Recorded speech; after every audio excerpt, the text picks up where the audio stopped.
નમસ્કાર વિદ્યાર્થી મિત્રો, આજના વિડીયોની અંદર આપણે જોઈશું અંગ્રેજીનું પેપર. બનાસકાંઠા શાળા વિકાસ સંકુલમાં જે કાલે અંગ્રેજીનું પેપર છે એ વિદ્યાર્થીઓને આ પેપરની અંદરથી ઘણું બધું કામ લાગી શકે છે. પહેલાં તો આપણે એ વાત કરીશું કે તમારે ફકરાની અંદરથી ટોટલ 15 ગુણના પ્રશ્નો પૂછ્યા છે. મતલબ કે ફકરાની અંદરથી તમારે જવાબ શોધવાના રહેશે. 15 ગુણનું ટોટલ આવશે. તો સેક્શન એમાં પણ તમારે 8 ગુણનું પૂછાશે કે read the extract and answer the question. મતલબ ફકરો વાંચવાનો છે અને તમારે ફકરાનો જવાબ આપવાના રહેશે. તો તમે આ રીતના ફકરાની અંદરથી જવાબ ગોતવાની પ્રેક્ટિસ કરી નાખજો. તમારે 15 ગુણનું એ પૂછાશે.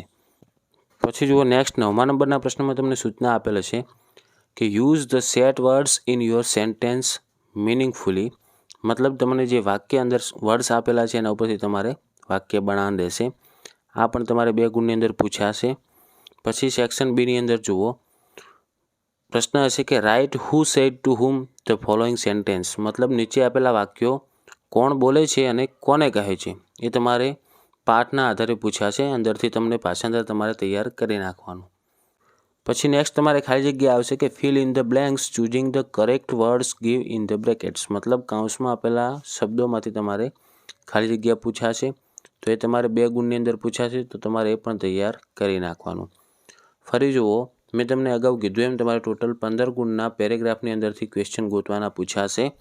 તો ફરી પ્રશ્ન આવશે કે read the passage and answer the questions. એ 4 ગુણનો પ્રશ્ન પૂછાશે. મતલબ 4 પ્રશ્ન આપેલા છે એ તમારે ફકરાની અંદરથી એના જવાબ શોધીને લખવાના રહેશે. ઓકે.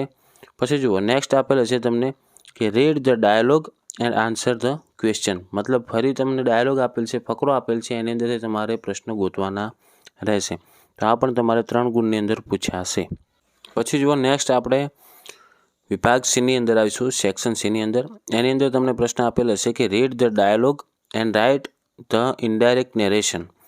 મતલબ તમને ડાયલોગ તમારે વાંચવાના છે અને એના વાક્યો જવાબ આપવાના રહેશે. પછી જુઓ નેક્સ્ટ 23 નંબરનો પ્રશ્ન છે કે change the text as shown. તમને જે ફકરો આપેલ છે એ પ્રમાણે તમારે ચેન્જ કરવાનું રહેશે. એની અંદર જુઓ પહેલું વાક્ય શું છે, the gentleman was sitting in his van. તો એનું જુઓ કઈ રીતનું એને બનાવીને ચાલુ કરેલ છે કે ધ જેન્ટલમેન વેર સિટિંગ. વોઝનું શું કરેલ છે, વેર કરેલ છે. તો એ રીતના તમારે ફકરાની અંદરથી ચેન્જ કરવાના રહેશે. ઓકે. પછી નેક્સ્ટ તમારે પૂછાશે કે correct the underline part and rewrite the correct the paragraph. તમારે જે અંડરલાઇન કરેલી લાઇન છે એ ચેન્જ કરી અને ફરી નવો પેરેગ્રાફ લખવાનો રહેશે. પછી જુઓ આપણે નેક્સ્ટ સેક્શન ડીમાં આવીશું. તો સેક્શન ડીની અંદર તમને પ્રશ્ન આપેલ છે join the following sentence with the proper conjunction. તમારે એની અંદર કન્જક્શન શોધીને વાક્ય ફરીથી બનાવીને લખવાનું રહેશે. તો મતલબ કન્જક્શન તમારે 3 ગુણના અંદર પૂછાશે. તો તમારે કન્જક્શન તૈયાર કરી નાખવાના. ઓકે. પછી તમારે નેક્સ્ટ 2 ગુણની અંદર પૂછાશે match the experience with the proper function they convey. મતલબ તમારે ફંક્શન શોધીને લખવાના છે. 2 ગુણના ફંક્શન આવશે તમારે. પછી જુઓ એના પછી પણ 2 ગુણના ફંક્શન આવશે. Complete the sentence using the function in the brackets. મતલબ તમારે કાઉન્સની અંદર જે ફંક્શન આપેલ છે કન્ડિશન ઇન ધ પાસ્ટ એ મુજબ તમારે ખાલી જગ્યા પૂરવાની રહેશે. હવે જુઓ નેક્સ્ટ તમને પહેલાથી જવાબ આપેલ હશે એટલે કે write the proper question two get the underline part as it answer. તમને પહેલાથી જવાબ આપેલ છે અને અંડરલાઇન કરેલ વસ્તુ ઉપર તમારે પ્રશ્ન બનાવવાનો રહેશે. તો જુઓ 33મા નંબરનો પ્રશ્ન આપેલ છે there are 12 books in the cupboard. મતલબ કપબોર્ડની અંદર 12 બુક પડેલ છે. તો તમારે આને પ્રશ્ન કઈ રીતનો બનાવવાનો, તો જુઓ પહેલાં તમે ગુજરાતીની અંદર એને કન્વર્ટ કરો કે કપબોર્ડની અંદર કેટલી બુક પડેલ છે. તો કેટલી ગણી શકાય એવી વસ્તુ માટે હાઉ મેની વપરાય અને દ્રવ્યવાચક શબ્દ માટે હાઉ મચ વપરાય. તો તમને હાઉ મેની જે ઓપ્શન દેખાય એ એનો કરેક્ટ જવાબ આવે. તો જુઓ ઓપ્શન બીની અંદર તમને આપેલ છે how many books are there in the cupboard. તો એનો જવાબ એ આવશે. ઓકે. પછી જુઓ નેક્સ્ટ 34મા નંબરનો પ્રશ્ન જુઓ કે વડોદરા ઇઝ અબાઉટ 100 કિમી ફ્રોમ અહમેદાબાદ.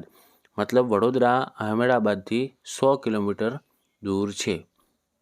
તો જુઓ તમારે એના અંદર અંડરલાઇન કરેલ છે 100 કિલોમીટરની નીચે અંડરલાઇન કરેલ છે. તો આપણે જુઓ અંતર આપેલું હોય, માપ આપેલું હોય તો એને આપણે કઈ રીતનો પ્રશ્ન પૂછાય કે હાઉ લોંગથી પૂછાય કે કેટલું લાંબુ અથવા કેટલું દૂર. તો how long is Vadodara from Ahmedabad. તો એનો જવાબ ડી આવશે. ઓકે. પછી જુઓ નેક્સ્ટ પ્રશ્ન આપેલ છે complete the dialogue using the expression give in the brackets, મતલબ કે તમને જે કાઉન્સમાં આપેલ છે એના ઉપરથી તમારે ડાયલોગ કમ્પ્લીટ કરવાના છે. હવે જો મિત્રો નેક્સ્ટ આપણે સેક્શન ઈની અંદર જોઈશું. એમાં જો પહેલો પ્રશ્ન આવશે write a paragraph on any one, તમારે ગમે તેના ઉપર એક ફકરો લખવાનો રહેશે, પેરેગ્રાફ લખવાનો રહેશે. તો એમાં તમને પ્રશ્ન આપેલ છે જુઓ કે how I spend my Sunday, હું મારો સન્ડે કઈ રીતના વિતાવું છું, રવિવાર કઈ રીતનો વિતાવું છું.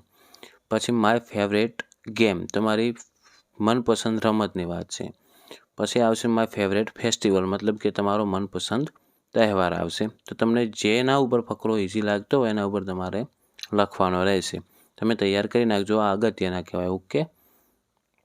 પછી જુઓ નેક્સ્ટ છેલ્લે write an email in 30 words, મતલબ તમારે 30 શબ્દોની અંદર ઈમેલ લખવાનો રહેશે. તો ઈમેલ રાઇટિંગ તમારે પૂછાશે અને એક પેરેગ્રાફ પૂછાશે. ટોટલ 9 ગુણનું સેક્શન એની અંદર તમારે પૂછાશે. તો જો મિત્રો તમને ઈમેલ આપેલ છે કે write an email to your uncle થેન્કિંગ him for the birthday present, મતલબ કે તમારા જન્મદિવસની અંદર હાજરી આપવા માટે તમારા અંકલ છે એમને તમારે શુભેચ્છા પાઠવવાની છે. તો તમારે ઈમેલ લખવાનું રહેશે. તો ઈમેલ, પેરેગ્રાફ અને મેં તમને જે સમજાવ્યું આખું પેપર, તમારે આ રીતનું પેપર પૂછાશે. એની અંદર પ્રશ્નો જુદા જુદા હશે પણ તમને ડેમો ખબર પડી જાય કે પેપરની અંદર શું શું પૂછાશે, શું શું ગ્રામર આવશે, કેટલા ગુણના ફકરાની અંદરથી જવાબ ગોતવાના આવશે. આ બધી જ ચર્ચા આપણે આજના વિડીયોની અંદર કરેલ છે. ઓકે. આશા રાખું છું મિત્રો આ વિડીયો તમને ખૂબ યુઝફુલ થયો છે. તો પ્લીઝ વિડીયોને લાઇક કરવાનું ભૂલતા નહીં અને જો ચેનલને સબસ્ક્રાઈબ ન કર્યું હોય તો સબસ્ક્રાઈબ કરી નાખો, બેલ આઇકન દબાવો અને તમારા જેટલા પણ મિત્રો હોય એમના સુધી પણ આ વિડીયોને શેર કરજો. હવે મળીશું આપણે નેક્સ્ટ વિડીયોમાં. Thank you so much for watching my videos. Thank you so much.